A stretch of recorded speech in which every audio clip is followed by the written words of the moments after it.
Hello, welcome back to RetroBreak and welcome to part 3 of my Japan game pickups episodes. In this episode I'm going to be telling you about all the amazing Sega Saturn games that I picked up while I was in Japan a few months ago. Before I start this video though, I just want to say a huge thank you to all my new subscribers. I've seen loads of new people come into the channel recently, so make yourselves known down in the comments below. I'd love to speak to some of you, so let me know if you're watching, and it's just great that you're all here. So let's get started by taking a look at the first game that I picked up for the Sega Saturn, and that was Gunbird. I'm a huge fan of Gunbird 2 on the Dreamcast, so when I found this one I was really excited to pick it up. And it is a fantastic vertical scrolling shooter. And there's something else that I really love about this game too, and that's the fact that you can put the game into Tate mode or Tate mode, and that basically means that you can play it in portrait mode. Unfortunately though, I don't have a rotating monitor or any of that sort of fancy equipment, but I managed to turn over my LCD screen onto its side and play it that way. And I even dug out the arcade stick to play it as well. I had a lot of fun. I really love the Gunbird series. I love the second one on the Dreamcast. It was one of the first vertical scrolling shooters that I properly played, so to get the original on the Sega Saturn, it's something that I've always wanted, so I'm really happy to finally have it. Now the next one here, and a game that I was even more excited to find than Gunbird, this one is Dodonpachi. And I first played this game way back in about 2008 when I was at college. Actually, I was working on my own vertical scrolling shooter in Flash. It's complete rubbish. It's out there online somewhere. I'll put a link in the description so you can go and have a look, but it's complete rubbish. It was hastily put together with code that was just copied off the internet. It's awful. But the game Dodonpachi really means a lot to me from back in the day.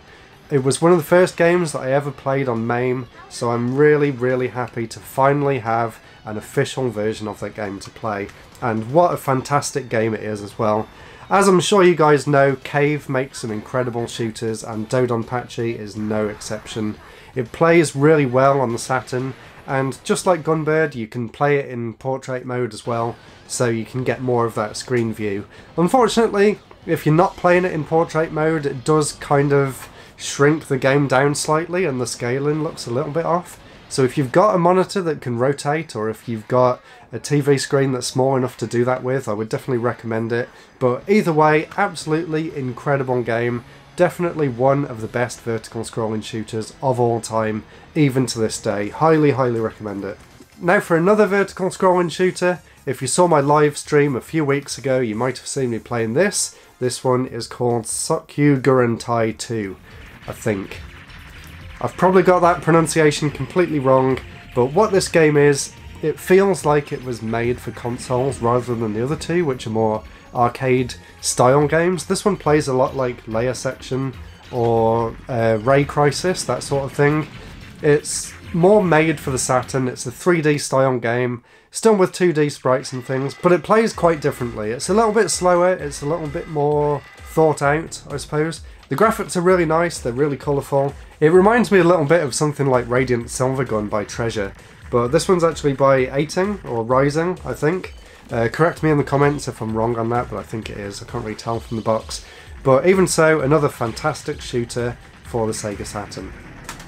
Now that's it for shooters. Now we're on to some more interesting games. This one I first heard about when I first started uni. I used to listen to a podcast by Hardcore Gaming 101, and one of the games that they brought up on there was Princess Crown. And this is by Vanillaware, the same people that went on to make Odin Sphere and Muramasa the Demon Blade on the Wii, two of my favourite games of all time. So to finally get Princess Crown and to finally experience where they got their start as a developer is just really cool. Unfortunately, I don't think there's any translation patches out there, and I don't really have a way of applying it yet anyway. If there is one out there, please let me know, and whenever I get round to getting the Polymega, which does actually let you use translation patches on the Sega Saturn, I would love to play this in English. But from what I've managed to play so far with my very limited knowledge of Japanese, it looks outstanding, it really does. Just the pixel art, the animation quality in this game is just off the charts. It really is an incredible looking game. As far as gameplay goes, I haven't really got far enough into it to be able to tell for sure, but I can definitely recommend it just from the graphics alone. And I know there are a few sort of guides out there that translate it into English, so if I have the time one day I might go through that and try and work out what's going on in the game. But even so, really excited to get it. Now this next one, I picked up because Numskull at the end of last year very kindly sent me the PS4 remake of this game here. It's called You A Girl Who Chants Love at the Bounds of This World. And this is actually one of the very first visual novels that actually came out on consoles. It comes on 3 discs. Of course I can't actually play it at all because it's all in Japanese, but just to get the game is really cool, and to see some of the history behind the series and to sort of see some of the differences between it and the remake is really cool. And I can definitely tell that it's a very important game. And I really do need to go back and play more of the PS4 version because I was really enjoying it. And I was planning on doing a video, but it's just so long, I just didn't have time to get round to doing it all. But even so, thank you so much Numskull for sending it to me, I really do appreciate it.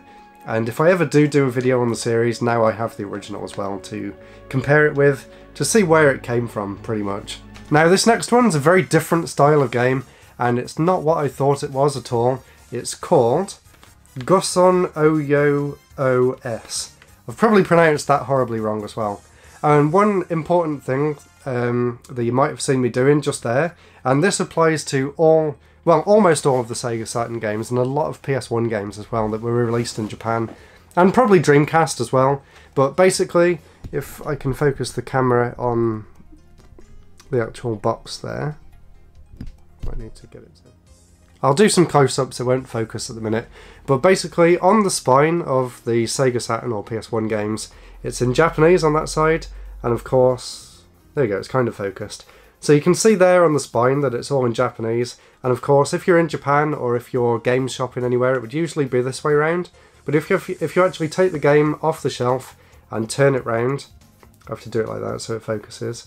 But basically what I'm trying to say, if you turn the game round, it's actually in English on the other side, and that's true for a lot of games of this era. There you go, maybe if I hold it there it'll be clearer. So you can see if you actually just turn it around, there you go, it even works for games with like complicated titles like this one. If you turn it around on the other side, it's actually in English, which is just really useful, especially if you're shopping for games and you know what they're called but you can't read the hiragana or katakana. It's just a really cool thing that I didn't know until recently, so happy to share that knowledge with you guys. And as for the game itself, when I first picked it up and looked at the screenshots on the back, I thought it would be similar to something like Solomon's Key on the NES, which is actually one of my favourite puzzle games ever. I really do love that series. But in fact, it's nothing like that. In fact, it's actually more like the single player mode in Tetris Plus, which thankfully I actually love even more. So I was really excited to play this one, and it's even better than I could possibly have hoped for. In fact, I think it's quickly becoming one of my favourite puzzle games ever. And I found out recently, thanks to Twitter, that this is actually only one game in a whole series of games. So that's something for me to try and collect in the future, and maybe I'll do some sort of series review on it at some point. So that's called Guson Oyo Yo. I'll put the names down below and put them in the description as well. But yeah, really happy with that.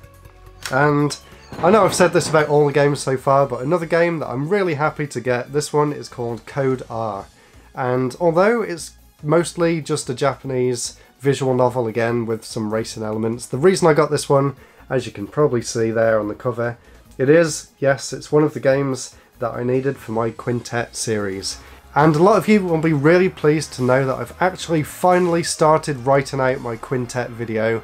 It's going to be an insanely big video, and I'll probably make a blog post to accompany it as well. There's just so much that I want to cover, and I've almost got all of their games. I really can't wait to make that a reality because it's something that I've been working on in the background for years now, and I'm almost there. So that's why I picked this one up. It does have just the racing part of the game as well, which you can play separately. But it would be really cool if there was a translation out there, but I don't think there is at the minute. But really excited to find this one. Now this next one, unfortunately, isn't great. This is probably the only game here that I really didn't enjoy at all, which is a huge shame because I'm sure you guys know I'm a huge fan of Tetris. This one is called Tetris S, and honestly, it's quite possibly the worst version of Tetris that I've ever played. The controls are clunky, and for some reason this actually has a lot less features than Tetris Plus, which also came out on the Saturn, and a few other Tetris games of that era, like the next Tetris. So this one is just a complete waste of time, to be honest. And I actually thought it would be good because it was actually made, or at least endorsed, by BPS, the company behind the Tetris series. But this one's just really weird. It has just like JPEG backgrounds of different cities, and for some reason there's a weird 3D monkey dancing in the corner. But in terms of gameplay, this is definitely one of the worst versions of Tetris that I've ever played. Honestly, really, really disappointed. But thankfully it was really cheap. And the controls don't really even feel that responsive, so considering the Saturn already had Tetris Plus, I really don't understand the point of this. Like, if they were to release like Tetris Battle Gaiden or something, I'm really not doing very well either. If they were to release Battle Gaiden or something, then I could kind of understand why it would be on the Saturn, but this one, I really don't know why they released it. And honestly, I'm not usually this bad. Just two more now. I picked this one up because it was super cheap as well. I think I found this in one of the many book-off stores that I went to. This one is called Super Robot Wars F Final. And I know that the Super Robot Wars series is really popular, and I've never played any of the games in the series before, so this was my first experience with the Super Robot Wars franchise.